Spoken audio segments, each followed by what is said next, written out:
C'est un plaisir, bienvenue chez vous. Vous allez bien? C'est un plaisir pour vous. Je vous jure, pour un moment, oui. Attendez qu'on puisse choisir. C'est un plaisir, mettez-vous, vous pouvez vous mettre. Bonsoir, chérie.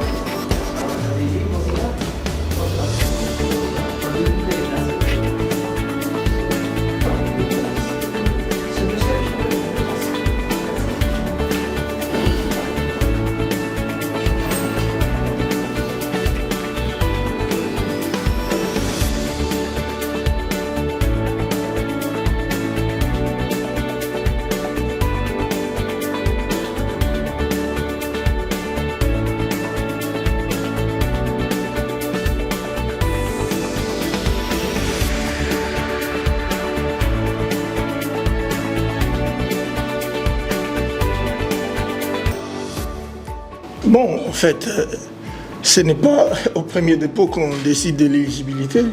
Il y a un examen qui devra se faire et qui va déterminer les éléments à compléter, les éléments à fournir, pour lesquels il faut fournir un peu plus de détails. Donc, c'est pas aujourd'hui qu'on va dire ou parler de l'éligibilité, c'est d'abord du ressort de la commission électorale. Bon, ouais, on peut dire ça. C'est vrai que dans une compétition comme celle-ci, où les ambitions sont prépondérantes, on ne peut que, de fois, tomber dans ce genre de résultats où on ne s'entend pas. Mais quand on ne s'entend pas, on fait valoir chacun, en ce qui le concerne, ses compétences, ses qualités, ses forces. Voilà pourquoi les élections existent. La vision, bon, vous avez des pamphlets que j'avais déjà, d'ailleurs je suis le seul à avoir lancé le débat sur ce qu'on doit faire. Nous savons tous que le foot est mort localement, mais on a un bonus sur le plan international. On s'est qualifié. Le plus important, c'est de pouvoir surfer sur cette dynamique positive, mais il faut dire que c'est une dynamique très faible sur le plan de la gouvernance, sur le plan de la pratique. Parce que, vous le savez, il est probable que nous allions au mondial sans un joueur jouant ici au pays. Ce qui n'est pas bon. La RDC, c'est pas ça.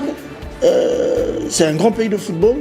C'est une grande nation avec une histoire, tant sur le plan local que sur le plan international. Donc il est tout à fait clair que l'on ne trouve pas, par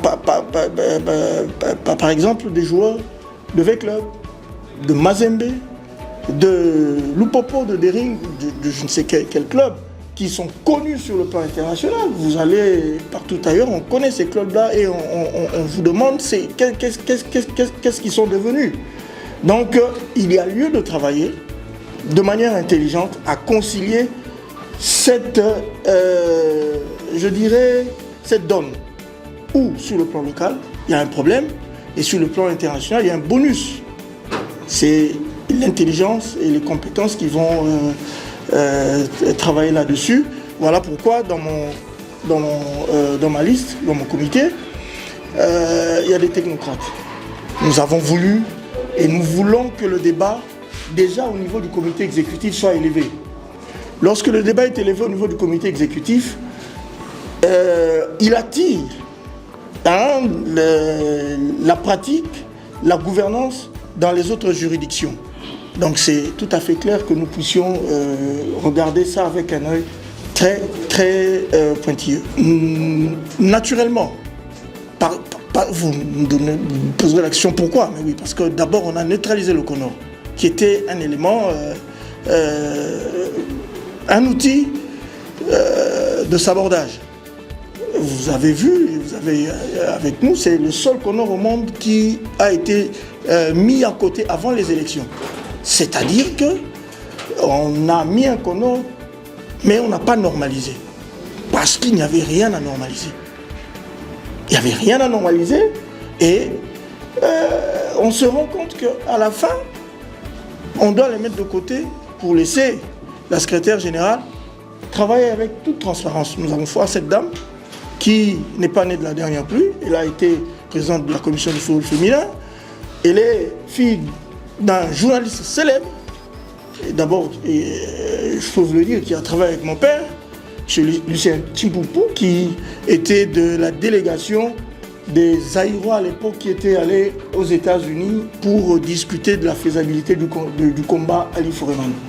Il y avait Boula Mandungu, il y avait Lucien Timpoupou, il y avait M. Mangenda, et vous savez la suite, il y avait le combat de la jungle, comme les Américains aimaient l'appeler. Donc nous avons foi à cette dame qui va nous conduire vers des élections transparentes et, comme on dit, le meilleur l'emportera.